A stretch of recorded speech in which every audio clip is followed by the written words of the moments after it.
Unstable Horse Bones Podcast.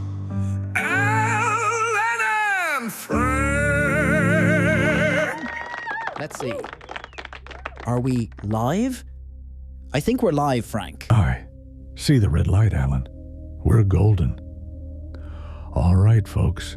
Welcome to Unstable Horse Bones Podcast, where the snow's deep, the snacks are bad, and we've got absolutely no plan.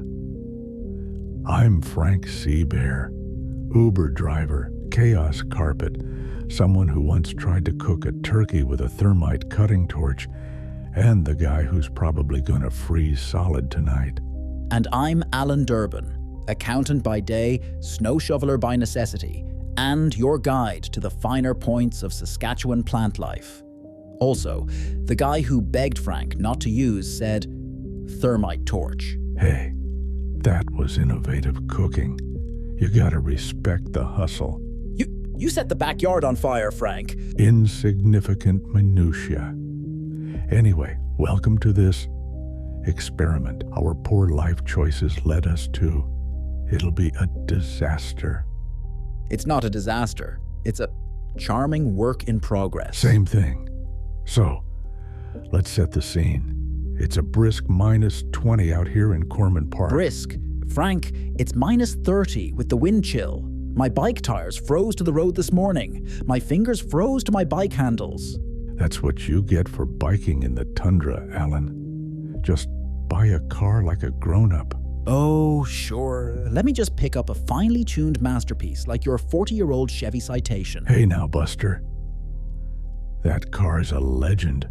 It survived 40 winters, 3 engine fires, 1 near-death experience with a moose, and an ex-girlfriend with a baseball bat, a gallon of kerosene, and an axe to grind. Don't want to do the time. Don't do the crime. Right. Speaking of, quick shout out to Officer McAllister. You almost had me last night, buddy. Better luck next time. You really shouldn't brag about dodging the cops. Thanks, Alan. Appreciated. Let me check out the news. The headlines here say, some cucumbers are being recalled for salmonella fears. And this is why I don't eat green things. You never hear about salmonella in donuts. Or lard. Exactly. Lard never betrays you. But cucumbers, man, really.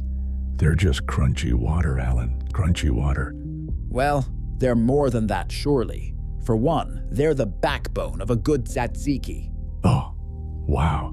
The backbone of a sauce no one asked for. Backbone my ass. What's next?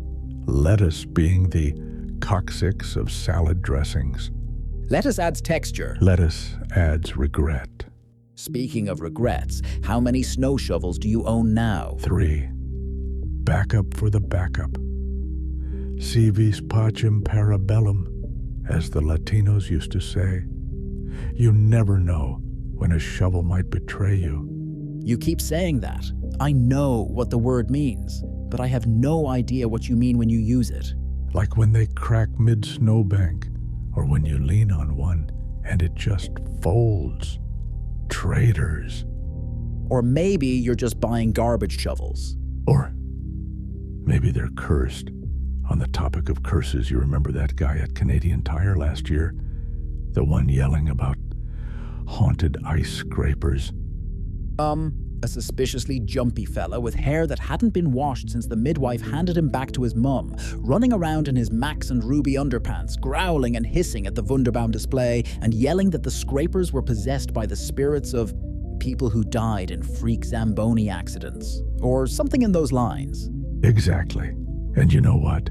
He might have been onto something. I had an ice scraper once that snapped and hit me right in the face. Or maybe he had just smoked a rucksack full of Heisenberg meth and you're just bad at using tools. Disrespectful. Moving on, postal workers, still on strike, just ahead of the holidays. Oh, great.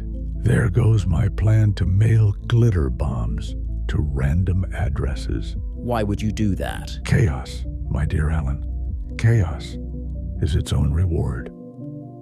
Imagine some accountant somewhere opening a card and getting glittered so thoroughly that the mortician will be picking up flecks of it from his hair. 50 years later, it's art. I feel personally attacked. Good. You weren't. But who knows? Perhaps you will be. Right. All right. Let's talk hobbies. Yesterday, I biked to the edge of town to check out this rare plant. Ooh, here we go. Brace yourselves, ladies and gentlemen. The botany hour has arrived. It's called Salix arctica, Arctic Willow. A fascinating little shrub, really. Riveting. It's adapted to some of the harshest conditions on Earth, growing low to the ground to avoid the freezing winds of the tundra. Ooh. Its branches are like tiny, flexible arms, bending under the snow without breaking, which is just amazing when you think about it. Astounding. The leaves are small and waxy, almost like they're wearing little winter coats to keep moisture in. It even has this subtle silvery sheen, like it's reflecting the moonlight, even during the day. Stunning. Oh, and in summer, it produces these little catkins, kind of like fuzzy flowers. No way. Honestly, it's a miracle of resilience, thriving where most plants would just give up and die. Makes you think about how life finds a way. I'm flabbergasted. Hey now. Enticing. At least my hobbies don't involve accidentally burying blockchain hype technicians in random snowbanks across the prairies. Accidentally is a strong word. I'd call it encouraging them to embrace the great outdoors. Frank. Relax. I left him a blanket and a granola bar. I'm not a monster. In any case, he was unconscious at the time, comatose even. Didn't feel a thing. You are going to jail. Doubt it. McAllister's too busy eating donuts to catch me. Speaking of food, I've been trying to grow some herbs indoors. Thought it'd be nice to have fresh basil and thyme during the winter. Irresistible seed sale somewhere? Deal of a lifetime. I wouldn't know. I didn't really check the price. I kind of just borrowed them. From a shelf at Wilson's? They were probably overpriced. Besides, they would not miss them.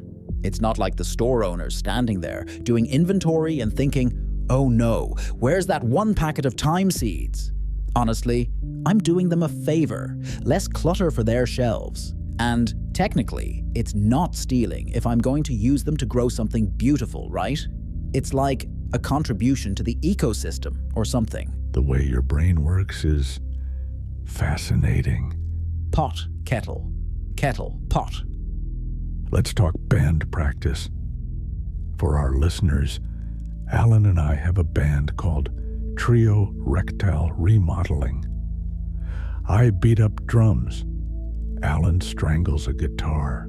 We play experimental post-sludge mostly. It's a really popular genre here in Cormant Park. And we're finally starting to sound like something. Something very loud, mostly. And awesome. Except you keep playing that one clean riff like it's a lullaby. We're supposed to sound heavy. It's called dynamics. Not everything has to sound like a cement mixer full of cats. Disagree. However, Cement Mixer Full of Cats is an awesome band name. I think we're switching right now. Fine. Next practice, I'll play every note like I'm throttling a walrus. Happy? Ecstatic. Moving on to something that's surely going to be riveting. So, Frank, off the top of your head, what's in your car right now? Let's see. A few hundred empty coffee cups, 3 snow shovels, half a frozen pizza, a scarecrow, rope, crowbar, machete, and a book called Life Hacks for Winners. Another self-help book? Again? I'll have you know, it taught me how to make a phone stand out of chopsticks. It's genius, really. Minimalist, resourceful. How's the phone stand working for you? Well, okay, it fell over the first time, the first 5 times, and then the 6th time, the chopsticks kind of snapped because Apparently I used the cheap ones from that takeout place. But the principle is solid. You just have to balance the angles perfectly. So basically, it's a disaster. Not a disaster, an iterative process. The book says failure is just a stepping stone to success. Well, you're stepping on something, my friend. Barefoot. Laugh all you want, my creatively challenged companion. But next time you need a phone stand, and all you have is chopsticks and a dream, don't come crying to me for advice. Don't worry. I'll just prop it up with something that actually works, like a book or gravity. See, this is why you'll never understand the thrill of inventiveness. It's about creating something from nothing, Alan. Creating something unstable and unusable from something that was unusable to begin with. You're hopeless. That, my friend, is factually incorrect. You know, talking about chopsticks reminds me of that time years and years ago I accidentally ended up in Thailand. Excuse me? You accidentally ended up in Thailand? Yeah, it was a total mix-up. I was supposed to go to Burlington for my cousin's wedding, but I booked the wrong flight. Turns out, BKK is not the airport code for Burlington. As a matter of fact, Burlington does not have an airport at all. You're telling me you mixed up Burlington with Bangkok? Exactly. I thought, wow, they're really leaning into the exotic wedding theme. It didn't hit me until I was surrounded by people offering me durian and tuk-tuk rides. How do you not notice you're on a flight to Thailand? Was the 16-hour travel time not a giveaway? I figured we were just moving slowly because of traffic jams or construction work or some such thing. I'm not an aerospace engineer, Alan. Anyway, by the time I realized I was in Bangkok with like $27 tuxedo and no return ticket. So, what did you do? Odd jobs, mostly. It's amazing what people will pay you to do in a pinch. I spent days handing out playbills for a cabaret show in the red light district. What kind of cabaret show? Oh, you know, your standard exotic experience type stuff. I didn't ask questions. I just wore the rubber mask, leather thong, and the gimp harness, and handed out the flyers. Really hoped and prayed no one assumed I was an intimate part of the show, or, God's forbid, ran into someone else from the wedding party. Yeah, well, the latter at least seems unlikely. Did it at least pay well? Not at all. It barely covered street food. By day 4, I was helping some guy clean aquariums in a pet shop. Oh? Handing out flyers, scrubbing fish tanks, selling tiny bags of baking powder, repairing mopeds, and a couple others I've blocked out of my memories. You'd be surprised how intertransferable those skills are. But listen, cleaning aquariums in 95% humidity is no joke. I smelled like dollar store discount fish taco for weeks. I got attacked by feral cats on the daily. Some of them big and ferocious enough that they probably had some leopards and tigers in their family tree.